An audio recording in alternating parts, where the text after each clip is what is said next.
Bonjour, bienvenue sur cette vidéo. Je vais vous parler de la création d'entreprises, de petites entreprises, nettoyage ou pas. Bon, j'ai quand même focalisé sur le secteur du nettoyage. Pourquoi? Parce que 50% des entreprises de propreté aujourd'hui, des petites entreprises, ont moins de 3 ans. Ce qui est quand même assez spectaculaire, ce qui veut dire qu'il y a une grosse dynamique de création d'entreprises de nettoyage et de propreté. Alors, peu importe le parcours que vous ayez réalisé pour en arriver là, vous pouvez être un ancien inspecteur de grosses entreprises de nettoyage, ça arrive souvent, un agent de propreté après certaines années, un certain nombre d'années, préfère être autonome et indépendant, travailler pour lui, ou comme moi, bon, un ancien directeur financier et qui trouve que c'est un secteur porteur. Pourquoi? Parce que tout simplement, ça permet de générer des revenus récurrents. Et aujourd'hui, avec la crise, les revenus récurrents, c'est quand même très important. Et c'est recherché, donc les activités, même si les marges sont parfois un peu faibles. Alors, donc vous êtes motivé, vous allez créer votre entreprise, c'est super. Donc la motivation est un des facteurs clés. C'est pas le seul. On va voir en quelques points. Donc, je vous ai préparé 10 points sur lesquels, en général, on se pose des questions. Il y a un espèce de balai de questions qui se fait quand on veut se lancer. Alors, première question, c'est quelle société, quel statut de société je vais créer? La date de démarrage de ma boîte, quand est-ce que je la démarre? Quel nom je vais choisir? Faut-il absolument un business plan, hein? On parle souvent de l'importance du business plan. Comment vous faire aider? Qui peut vous aider sur ce sujet? Alors, le logo, hein, parfois certains me disent bon, je ne peux pas créer mon entreprise encore parce que j'attends le logo. Bon, on parlera du logo, de site internet, parce qu'aujourd'hui il faut être effectivement visible sur internet. Euh, on parlera également de comment trouver des clients. Bon, l'entreprise est créée, c'est super, mais une entreprise sans clients, ça reste un vœu pieux. Les salariés, les autres salariés, comment ça se passe, quelques conseils, quelques pièges à éviter. Après, l'avant-dernier point, c'est est-ce que j'adhère à une organisation professionnelle de la propreté? Quel est l'intérêt pour moi? Et enfin, tout ce qui est informatique, hein, comment je vais simplifier ma vie, comment je vais gérer mieux, plus simple. Alors, le premier point, c'est le type de société que je vais créer. Alors, depuis quelques années, la mode est au SaaS, donc la société SaaS. Alors, je ne parle pas du SaaS logiciel, mais de la structure de société SaaS versus la SARL. C'est à la mode. Pourquoi? Parce que c'est simple, parce que on vend le fait que on va pouvoir, le dirigeant va pouvoir gagner plus en se payant en dividendes et en étant moins imposé ou du moins moins chargé sur les charges sociales. Donc ça, c'est une mode en fait de ces dernières années. La SARL, enfin bon, donc du coup, la SAS a pour objectif de se payer en dividendes. Et la SARL, un peu la vieille casserole, hein, là, le dirigeant, lui, va se rémunérer, c'est un gérant en fait, hein, la SAS, bon, ça gonfle un peu l'ego puisqu'on est président, mais la SARL, le gérant va se rémunérer et puis il va payer entre 40, 45, 50 taux de charge sur les rémunérations qui va se faire. Et donc du coup, on a deux choix. Le conseil que je vous donnerais, enfin du moins les pistes de réflexion à faire, c'est tout d'abord, évidemment, vous voyez ça avec votre expert comptable, mais la SAS, donc se rémunérer en dividende, c'est super, c'est attirant, mais pour se rémunérer en dividende, il faut faire des profits. Et ce qui n'est pas toujours le cas, et ce qui n'est pas évident, surtout durant les premières années. Donc le mirage de dire bon bah je vais me créer une SAS et puis finalement me rémunérer et voilà, du coup je ne paierai pas beaucoup de charges. Bon, bah, si vous n'avez pas de profit, vous n'avez pas de dividende, et donc si vous n'avez pas de dividende, vous n'avez pas de rémunération. Et si du coup vous vous rendez compte de ce problème et qu'ensuite vous voulez vous rémunérer dans une SAS, alors là, vous paierez 70% de charge, boum, c'est le coup de bâton, le revers de la médaille. Donc il faut se méfier de ce qu'on vante partout et ce vers quoi on essaye de vous faire aller, parce que c'est souvent un moyen de vous pomper un peu plus d'argent. Voilà, donc mon conseil, parfois c'est souvent dans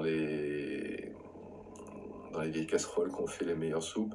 Bon, la SARL, vous constaterez que beaucoup, et en gros une grande majorité de petites entreprises de nettoyage sont des SARL, et ça marche pas mal. Et puis, ça n'empêche pas que plus tard, si vous souhaitez créer une SAS pour remonter les dividendes de la SARL vers la holding et pour profiter de certains avantages, vous puissiez le faire. Une chose à la fois. Voilà. Bon. Quand est-ce que vous allez démarrer votre société? Alors, il faut savoir que quand vous créez votre société, vous avez droit à des exonérations fiscales ou sociales, du moins sur des cotisations, pendant 2 ans. Sauf, une petite parenthèse, sur les taxes de formation, parce que ça, c'est un racket bien organisé, et il faut absolument que l'État et toutes les organisations professionnelles profitent de cette manne d'argent, de votre argent d'ailleurs, et donc vous avez l'exonération de 2 ans, sauf sur la taxe de formation. Et donc la date de démarrage est importante, parce que si vous démarrez par exemple au mois de novembre, ben, vous avez, comme ça et que votre exercice fiscal est l'année du 1er janvier au 31 décembre, ben, vous profitez des exonérations fiscales pendant 2 ans, mais année calendaire de comptabilité. Donc vous perdez finalement 10 mois d'exonération. Donc la date de démarrage est importante parce qu'elle a des impacts financiers. Essayez si possible, alors on conseille, essayez si possible de cadrer ça avec un début d'année, du moins démarrer plutôt en début d'année, pour profiter au maximum de ces avantages d'exonération de charges. Un autre petit truc sur ce point de démarrage, vous avez la possibilité de créer une société qui va avoir un premier exercice comptable de 2 ans au lieu d'1 an. Ça peut avoir aussi certains intérêts, puisque souvent la première année on fait des investissements et puis la société n'est pas très rentable, et le fait d'avoir un exercice de 2 ans permet de consolider les chiffres des 2 premières années dans un seul compte de résultat et bilan, et ce qui vous permet d'afficher un résultat un peu meilleur, notamment si un jour, à un moment donné, à ce moment-là, après 2 ans, vous avez besoin d'aller chercher du financement. Le troisième point, c'est le nom. Alors, le nom, ça, c'est super important. Sur ce sujet, je vais être assez bref, mais je vais vous donner un conseil assez pragmatique, parce que voilà, moi, je suis très terre à terre et très concret. En gros, quand vous choisissez votre nom d'entreprise, pensez avant à comment ce nom d'entreprise va se décliner en nom de domaine sur Internet. Google reste le dieu des recherches aujourd'hui, et si votre nom ne se décline pas bien en domaine, donc le domaine c'est le .fr, donc tobepragma ou .com, tobepragma.com ou .fr, si ce nom de domaine est déjà utilisé par une grosse entreprise ou qui correspond à un nom commun qui est très répandu, bah, vous pénalisez d'avance sur les futures recherches et votre référencement sur Google. Donc, pensez nom de domaine avant nom d'entreprise. Et puis, bon, évidemment, créez le nom que vous souhaitez. L'autre point, c'est le business plan. Alors, business plan, ça, c'est un sujet sur lequel beaucoup de gens, les chambres de commerce, les chambres de métier, etc., vous font toute une histoire sur le business plan. Vous ne pouvez pas commencer de business plan d'entreprise sans avoir fait votre business plan. Bon, le business plan, c'est surtout important si vous avez besoin de faire des investissements. Si vous n'avez pas besoin de faire des investissements et d'aller chercher de l'argent à la banque, le business plan, il se résume en quelques lignes Excel. C'est-à-dire que combien d'argent va rentrer par mois, à quel moment vous allez payer vos salariés et vos fournisseurs, et vous tirez ça sur Excel sur 24 à 36 mois, et vous aurez une visibilité de la trésorerie et des besoins de trésorerie que vous aurez sur les 24 à 36 mois à venir. Donc pas besoin de répondre aux sirènes des chambres de commerce, etc., qui disent, bon voilà, nous on va vous faire une formation au business plan. De toute façon, vous aurez un expert comptable, vous n'allez pas devenir un expert financier en suivant une formation chez ces gens-là, parce que ces gens-là, la plupart sont des fonctionnaires qui n'ont jamais créé une entreprise et donc n'ont aucune idée de ce que peut être la réalité. Donc ils vont vous apprendre la théorie, mais bon, vous savez qu'en théorie, on peut faire beaucoup de choses, et en réalité, parfois, voilà. Donc le conseil, si vous avez vraiment besoin d'un business plan, faites-vous aider par un expert comptable. L'avantage de vous faire aider par un expert comptable, au début, c'est de voir ce qu'il a dans les tripes, hein, savoir s'il sait de quoi il parle, s'il peut vous aider, et tester un peu ses compétences avant de vous engager avec un expert comptable. Si vous vraiment, vous souhaitez faire une formation, bah, faites une formation. Mais alors préférez peut-être, la version coach, c'est-à-dire quelqu'un qui va vous coacher et faire le business plan avec vous, hein. Donc vaut mieux faire un business plan en réalité pendant, 2, 3, 4, 5 séances que de perdre son temps dans une formation, où vous expliquez le bilan et cetera. De toute façon, après 3 jours, vous aurez tout oublié et vous n'êtes pas financier, c'est pas votre objectif de devenir un expert financier. L'important, c'est de comprendre que dans une entreprise, il y a des revenus, on facture et puis on paye des trucs. Et une fois qu'on a compris ça, que les revenus doivent être bien supérieurs à ce qu'on paye aux salariés ou aux loyers, etc., je pense qu'on a déjà compris beaucoup de choses. Le logo, ensuite, c'est un sujet qui est entouré d'un volume aujourd'hui énorme de consultants. Alors, ils ont tous des fusées sur leur petit logo. Si vous êtes sur LinkedIn, vous verrez, ils ont tous des fusées ou des dynamites ou des trucs. Ah, donc, ces gens-là vous expliquent un truc simple. Ils vous disent, le logo, c'est votre âme, c'est ce qui va faire ressortir votre âme d'entrepreneur, blablabla. Blablabla. Tout ça, c'est du blabla, hein. Qui connaît le logo de Samsi, qui connaît le logo de NJ, qui connaît. Bah, ce qu'on retient d'une entreprise, c'est son nom, hein. Et donc, dans votre logo, mon conseil, c'est vous mettez essentiellement votre nom, après que vous mettiez une maison qui se nettoie, des petites fleurs, des petits trucs verts, machin, machin. Ok, mais l'âme de l'entrepreneur, elle ne vient pas dans son logo. Et puis ensuite, si vous voulez plus tard, quand vous avez un peu plus d'argent, faire un logo qui correspond plus à ce que vous souhaitez, d'accord. Mais bon, l'idée, c'est la première règle pour un entrepreneur, c'est, s'il veut gagner de l'argent, c'est de ne pas en dépenser. Donc voilà. Et puis si vous pensez qu'un syndic de copro va vous acheter votre prestation de nettoyage parce que vous avez un beau logo, je pense que vous vous plantez complètement. Et et voilà, si vous dites que c'est le design qui va privilégier par rapport à votre nom, non, il faut qu'on se rappelle de votre nom. Alors, le site internet. Alors, on ne peut pas aujourd'hui faire une boîte si on n'a pas de site internet. Parce que dès que vous allez donner le nom de votre boîte, vous partez, le gars il va prendre Google, tac tac, et il va taper votre nom de boîte. Et là, il va se rendre compte de quoi? Ben, il va se rendre compte que vous n'avez pas de site internet. Ou alors il va se rendre compte que votre site internet, ben, il est comme tous les autres, hein. Je pense à un concurrent qui s'appelle et qui vend des sites internet et qui sont tous les mêmes, hein. Voilà. Je vais vous montrer d'ailleurs, c'est assez marrant d'ailleurs. Et donc, si tous les sites internet sont les mêmes, je vois pas trop l'intérêt de se différencier sur le web. Et alors vérifiez quand même le prix des sites internet parce que bon, voilà, souvent on a des prix exorbitants et parce que on vous vend derrière aussi le sacro-saint SEO, il faut que vous soyez référencé, il faut payer pour être référencé. Non, si vous devez payer, payez à Google parce que c'est Google le dieu du référencement, c'est pas une boîte X ou Y voilà, qui en plus bien souvent vous vend du SEO et qui elle-même quand vous tapez sur Google n'est même pas en page 1 avec les mots-clés qu'elle vend.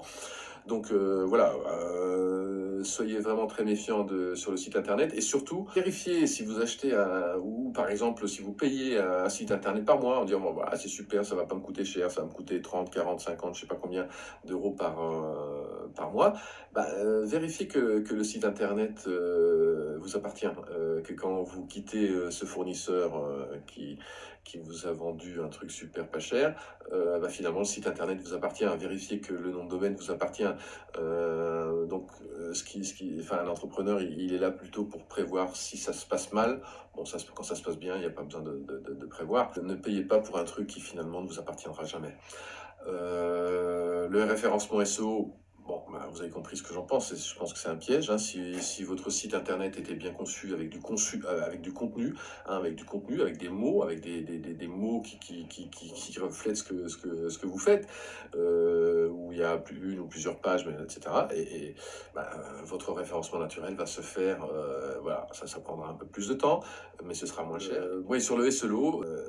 Pour vous positionner un peu, hein, si par exemple si vous dites moi je veux être positionné sur mon mot-clé c'est nettoyage Paris, ben, vous tapez nettoyage Paris sur internet et puis vous verrez parmi les sites qui arrivent en premier, ce ne sont pas nécessairement ceux qui ont le plus beau design et qui ont coûté le plus cher qui arrivent en premier. Donc c'est une question de contenu, hein, c'est pas la forme qui est importante. La forme est importante, mais pas. L'essentiel, c'est le fond de ce que vous avez à dire, à raconter, à vendre. Évitez les copier-coller de textes que vous avez trouvés sur un autre site. C'est Google va chercher l'authenticité et le contenu. Vous avez une société et maintenant il faut trouver des clients. Alors là, entre le business plan, si vous avez un business plan de tiens, je pense que je vais tout de suite en 3 mois passer à 5 000, 10 000, 15 000 euros par mois, entre le business plan et la réalité, forcément il y a toujours des écarts, c'est pas très grave. Et donc du coup, qu'est-ce que vous faites? Vous allez vous dire, mais mince, il faut vraiment que j'améliore il faut que je trouve plus de clients. Et donc, vous allez taper sur Internet comment trouver des clients, comment gagner des clients. Et donc là, vous allez aussi tomber sur une série de charlatans, et vous allez sur LinkedIn, vous avez une tripotée depuis 2-3 ans de charlatans qui vous vendent avec mon modèle, vous allez avoir plus de clients. Avec mon logiciel, quand vous envoyez une proposition commerciale, le client clique sur le truc et puis vous voyez directement s'il a cliqué sur... Enfin, tout ça, c'est du pipeau, c'est du vent. Hein. Après, vous pouvez payer, vous pouvez essayer, hein, donc ils vous ramènent des leads, mais de toute façon, si vous les ramènent à vous, ils vous les ramènent à votre concurrent aussi, il faut savoir. Et donc, si vous avez tous la même méthode, le même truc, et que vous n'avez aucune différenciation, et voilà, forcément, ça fera les mêmes résultats, et vous n'aurez pas de résultats tangibles. Un autre truc aussi, ne pensez pas, n'imaginez pas que parce que la fédération XY ou le machin ou le centre de commerce vous vend une formation sur LinkedIn que vous allez trouver des clients sur LinkedIn. Enfin, tout le monde fait la même chose que vous, donc faut arrêter de déconner. Je veux dire, le directeur financier d'une boîte ou qui a des bureaux à nettoyer, etc., il va pas acheter son nettoyage en regardant sur LinkedIn. Il va travailler par réseau. Hein. Donc, ça prendra plus de temps, mais pour moi, mon conseil, c'est de travailler votre réseau. Prenez des rendez-vous physiques, rencontrer des dirigeants, ça prendra du temps, mais chemin faisant, vous allez augmenter votre réseau et puis faites-vous connaître surtout comme ça. Voilà. LinkedIn, Facebook, tout ça, bon, ok, c'est gentil, ça ramène surtout de l'argent à eux mais à vous, peu de clients finalement. Donc prenez des rendez-vous, le réseau, avec le temps ça devient beaucoup plus solide et puis ça fait boule de neige le réseau. Alors le 8e point, vous avez besoin de salariés. Hein, vous avez besoin de salariés pour fonctionner. Alors, première réflexion que je vous mets en tête, c'est regardez bien la différence entre le taux de charge quand vous payez un salarié et puis toutes les emmerdes qui vont avec, et le fait de travailler avec des auto-entrepreneurs. Aujourd'hui, de plus en plus de petites boîtes commencent finalement avec des auto-entrepreneurs. Je ne parle pas d'intérim, parce que c'est chiant l'intérim, mais des auto-entrepreneurs. Alors, vous allez me dire, oui, mais bon, si je prends des auto-entrepreneurs, ils vont partir avec mes clients. Ce qui est une connerie, parce que ça n'empêche pas que vos salariés, à un moment donné, ou la mère ou la sœur d'un de vos salariés, a démarché vos clients. C'est la même chose, sauf que bon, voilà, vous l'attaquerez, etc. Si vous avez un contrat qui est solide et qui a un contrat de partenariat avec un autre entrepreneur, il n'y a pas de raison qu'il aille vous piquer votre client. Et puis si ça arrive, c'est comme les Américains disent, c'est cost of doing business. Mais l'avantage, pesez bien l'avantage et l'inconvénient entre 45-50% de charges, les emmerdes, les prud'hommes, etc. Et finalement, des auto-entrepreneurs qui finalement vont pas vous emmerder et souvent ils se sont mis en auto-entrepreneurs. C'est qu'ils sont un peu comme vous et qu'ils ont envie de bosser et qu'ils ont envie de s'investir.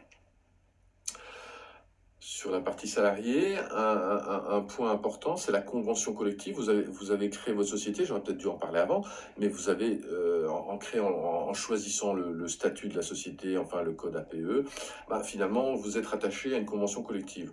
On conseille éviter la convention collective de la propreté, parce que les seules personnes que ça engraisse, ce sont les gens de cette fédération, parce que j'aime pas dire des trucs au hasard, en fait c'est simple, c'est tous les ans, ils augmentent vos salariés sans vous le demander, puisqu'ils ont décidé, eux, qu'il fallait augmenter les salariés. Ils vous lancent des procédures style, il faut que les salariés de les entreprises de plus de 50 personnes fassent un entretien d'évaluation professionnelle obligatoire. Tout ça, c'est juste pour qu'eux, ils vendent de la formation derrière. Ils vous inventent des trucs du style, finalement, l'article 7, renseignez-vous sur l'article. Bon, vous êtes entrepreneur, dirigeant, vous n'êtes pas là pour pour rentrer dans toutes ces contraintes. Donc si vous pouviez éviter d'être rattaché à cette convention collective qui pour moi n'est pas dans l'avantage de dirigeants. Voilà. Un mot sur les alternants aussi, puisqu'on parle de salariés. Alors, vous avez vu partout, hein, vous êtes sollicité partout. Il faut prendre des alternants, il faut défendre les jeunes. Ouah, putain, en fait, si vous prenez pas un alternant, en gros, vous êtes un con, vous ne supportez pas les jeunes, etc. Bon, j'attends toujours le plan du gouvernement sur les seniors, parce que c'est le chômage des seniors aussi qui explose. Mais bon, les seniors n'engraissent pas les centres de toute cette espèce de mafia qui vit de la formation, de la manne de formation. Seniors, ça n'intéresse personne. Par contre, les alternants, ça c'est important, il faut que vous preniez des alternants. Bon, ce qui est une connerie, parce qu'on vous donnera, on vous donnera un peu d'avantage de charge la première année, mais bon, vous vous retrouvez avec quelqu'un finalement qu'à un moment donné, à long terme, ça ne tient pas parce qu'il vous coûtera de l'argent, qui est peu compétent puisqu'il n'a jamais rien fait, puisqu'il va, qui va le former. Vous n'avez pas le temps de le former, donc comment il va se former, comment il va devenir compétent? J'ai pas encore bien compris. Donc l'alternance, c'est le miroir aux alouettes, c'est une belle sirène, enfin, voilà, c'est juste une propagande politique pour vous faire pour faire vivre tous ces organismes fonctionnaires qui vivent de votre pognon et qui ont juste besoin de vendre des formations et si c'est possible qu'il y ait moins de chômeurs, hein, voilà, en gros. Mais bon, vous avez compris ce que je pense de ça. Et puis si vous avez besoin d'une assistante, la même chose, vous n'avez pas besoin de passer par la même chose que pour un salarié, vous n'avez pas besoin de passer par une alternance, voilà. Non, il y a aussi, vous n'avez peut-être pas besoin d'une assistante temps plein, et puis peut-être pas tout de suite. Si vous avez un bon logiciel qui vous permet de simplifier les choses très rapidement, vous n'avez pas besoin. Mais si vraiment vous avez besoin, que vous avez du volume très rapidement, vous pouvez aussi faire appel aujourd'hui à beaucoup d'assistants ou assistantes qui travaillent en temps partagé, qui sont auto-entrepreneurs ou qui ont leur petite entreprise, et ça vous permet de variabiliser les coûts, parce que comme ça, vous n'êtes pas obligé de recruter quelqu'un. Le 9e point, c'est donc l'organisation professionnelle. Est-ce que vous devez adhérer à une organisation professionnelle? Bon, vous avez un peu compris de ce que je pense des organisations professionnelles. En synthèse, ce sont, au conseil d'administration, c'est que quasiment que des patrons de grosses boîtes, hein, de nettoyage, hein, on connaît leur nom.